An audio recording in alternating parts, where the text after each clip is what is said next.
Olá, tudo bem? Então, mais uma vez, estamos aqui com o quadro Conversa com o Especialista. Eu tenho aqui a satisfação de receber a minha amiga, a doutora Lorena Paula. Doutora Lorena Paula, que é minha colega da época de faculdade aqui na Universidade Federal de Goiás, né? Ela é alergista e a gente escolheu, dentre vários temas que a gente pode tratar, entre a gastroenterologia e a alergia, a esofagite eosinofílica. Então, seja muito bem-vindo, Lorena. E, então, o que a gente pode começar a falar, então, da esofagite eosinofílica? Primeiro, agradecer o convite e dizer que a esofagite eosinofílica é uma doença que tem aí um acompanhamento conjunto muito estreito, né? A gente está sempre trabalhando junto, porque é uma doença que está ali nas duas especialidades.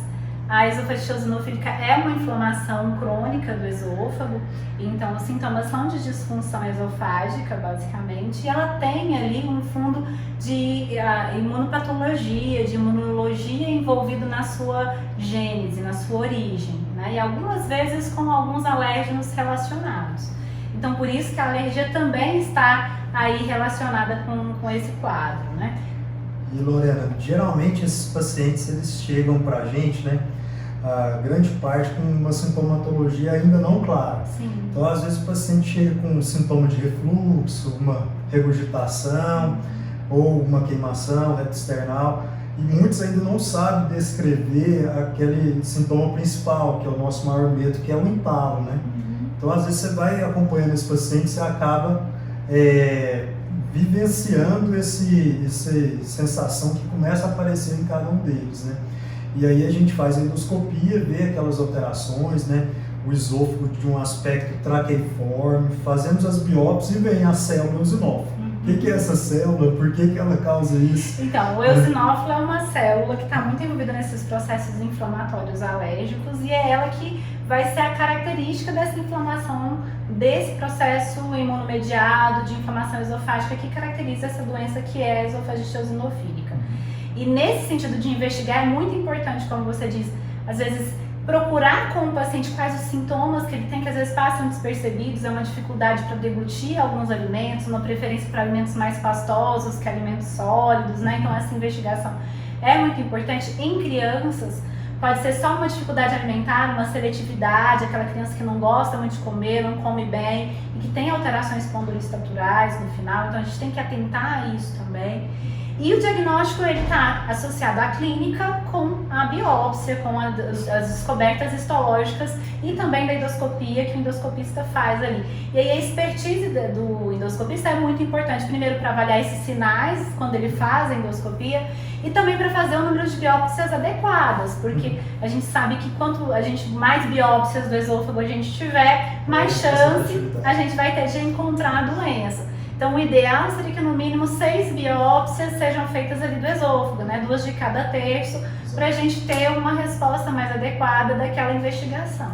E é interessante até notar que às vezes o acometimento da doença não é igual nos terços esofágicos. Exato. Então você nota às vezes um maior número de eosinófilos no terço médio, então a gente tem uma forma de acompanhar até a evolução dos tratamentos que a gente pode vir a desenvolver. E também fazer uma diferenciação também da doença do refluxo, Exatamente, né? Que ajuda onde está mais a infiltração eosinofílica. E esse ponto que a doutora Lorena colocou é muito importante, porque como é uma doença que tende a melhorar, às vezes com o uso de inibidores de ácido, às vezes aumenta a confusão que a gente tem em torno disso. Então hoje a gente já sabe que tem um grande espectro, né, daquela doença que é responsiva ao IBP, daquela não responsiva, e aí entre um extremo e outro a gente tem vários tipos de apresentação.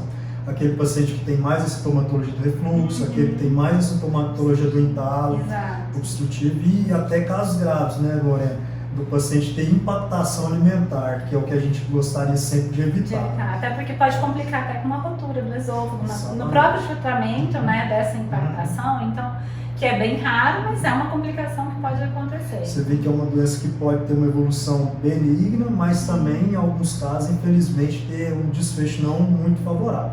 Lorena, fala um pouquinho da sua abordagem, assim, como você leva esse paciente do ponto de vista alimentar, porque isso é uma dúvida enorme de todos eles, né? O que a gente percebe é que, assim, não existe, como a esofagite eosinofílica é uma doença nova, não tem um tratamento que sirva para todo mundo, né? né? Não existe um tratamento que sirva para todos os pacientes. Cada paciente ele vai ter um tratamento individualizado, dependendo da característica da sua doença, dos seus sintomas e principalmente da abordagem que ele também se sente mais confortável para seguir.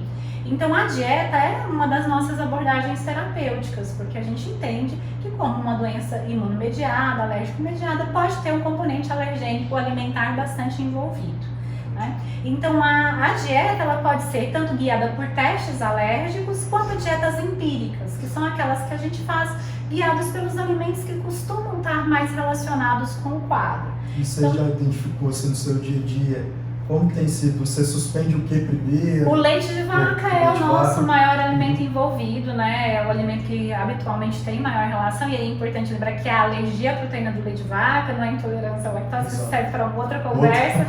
Mas, de toda forma, é importante entender que vai ter que tirar tudo de leite de vaca se a gente for optar por essa dieta de restrição, né? Não pode comer nada que vai leite, mesmo sendo zero lactose.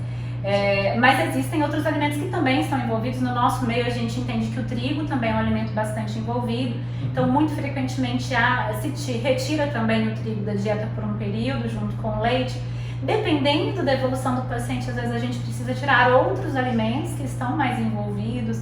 Então, às vezes a soja, o ovo. Outras vezes a gente tem que ampliar ainda mais a dieta. Então a gente tira frutos do mar, peixes, castanhas, amendoim. Tudo depende da evolução do paciente, né? E para aqueles pacientes, Lorena, que a gente tem em comum que não se adaptam tanto, né, a essa restrição? Como a Lorena colocou, às vezes a restrição é bem grande.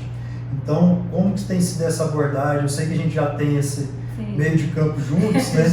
A gente tem esses pacientes em comum, mas fala um pouquinho para a gente como que tem sido sua experiência, às vezes com os inibidores de aço ou mesmo com a corticoide-terapia. Então, os inibidores de bomba são uma boa opção terapêutica também, é uma opção terapêutica inicial muito frequente, sim, né? Já começa logo com eles e avalia a resposta do paciente.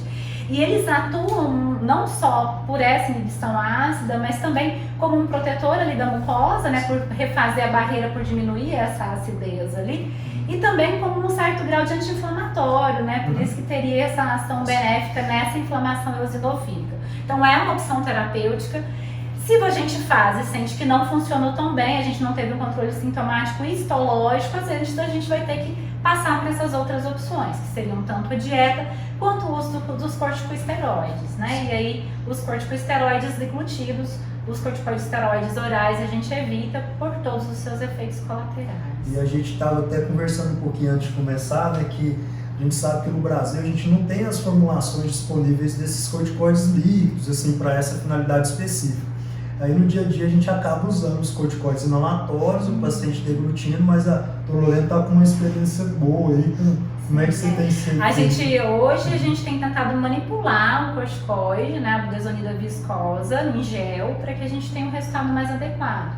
Porque o nosso objetivo é que esse corticoide ele não seja encaminhado para o estômago, a gente quer que ele tenha uma ação tópica. Então, o que a gente precisa é que ele fique paradinho ali na parede do esôfago, né? Então a gente precisa de uma medicação mais viscosa, que não escorra. Então, lembrando sempre que o paciente, quando utiliza essa medicação, ele não pode comer, não pode beber água depois que ele faz o medicamento, porque senão aí vai acontecer o que a gente não quer, que é escorrer o remédio lá para o estômago. E a gente sabe que mesmo esse paciente já tendo uma dificuldade motora, esse esôfago, que é um tubo de músculo, ele contrai e a tendência é de jogar essa medicação para frente.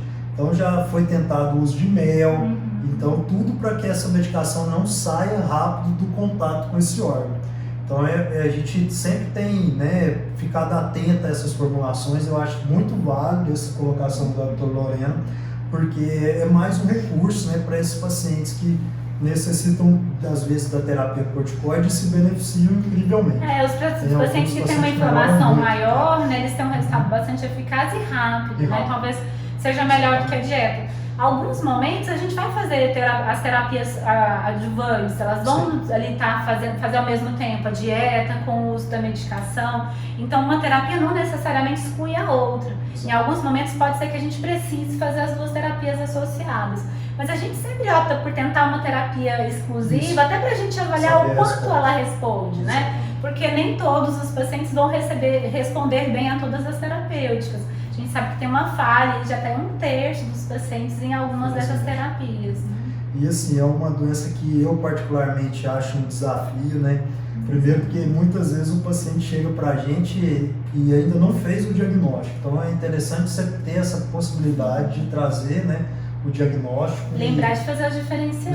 Os diferenciais, né? Exato. E outra coisa que eu acho muito interessante é esse meio de campo com outras especialidades. O tanto que agrega, você estar junto com colegas, até para a gente ver, trocar as experiências, ver os tipos de abordagem. E é incrível como cada um evolui de uma forma. Sim. Não Às vezes a gente tem uma resposta muito rápida e consistente de melhora.